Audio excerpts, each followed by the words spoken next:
prayer. Ang uban ninyo, kung na may gidala, praise the Lord. Ang uban wala, praise the Lord lang gyapon. Pero ang pinaka-the best nga gift na atong ihatag nila, ang atong mga pag-angko. Ato silang padangatan sa through prayer. Iya nila. O kung inyo nakita karon dito, ang ilahang kaymuan sa hallelujah, sa seremonya sa mga kasal, hingala sa puto ninyo pwede sa pamukasal.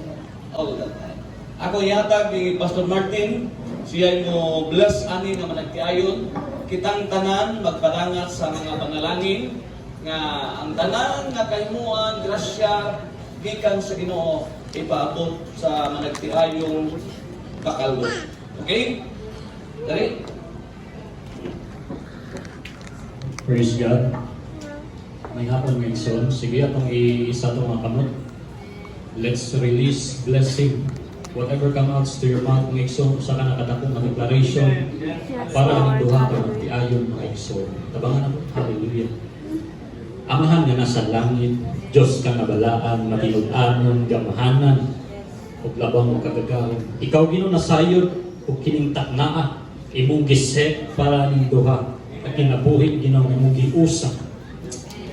Gamahanan ka na mo gisaligan nga Dios. Ga ako nagatuo nga ikaw Ginoo magaabli sa dambuanan sa langit ug magabukbok ug nagadaya mga panalangin. Ni Jubal ug ni Rhea o God, salamat nga din ang pabor mag-overtake sa ilang kinabuhi, tanang promotion, privilege sa panabaho, tanang Ginoo ko Ginoo magaabli ug daghang mga pultahan para sa kinabuhi ug Jubal ug ni Rhea o God. And I pray na kanunay ka Ginoo magapatunga silang kinabuhi, kanunay ka Ginoo magabantay kanila, kanunay ka Ginoo magahatag og kalipay, magapugkos kanila sa ilang ugugma. And I pray na ang tanan nga ilang debate karon Ginoo pinagi sa among bishop ni bishop nga nagkasalogan, ikaw Ginoo magasilyo ni silang kasing-kasing nga dili nila malimtan o God. And I pray nga kanunay ka Ginoo, kanunay ka mag-align sa ilang hunahuna diya sa imong tiilan o God. Lord, I pray nga kani nga pamatuod realignment sa duha ka kinabuhi. And I pray o God, ikaw Ginoo magadakop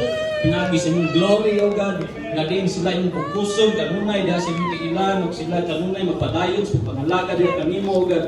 Lord, let the fire of heaven magauban kanila kanunay nga nagbuhat sa dautan and cancel every demonic attack, every demonic assignment, every demonic platform nga buot nga magubaan ni nga kinabuhi o God. I-restore sila sa dagkong mga timuan o God.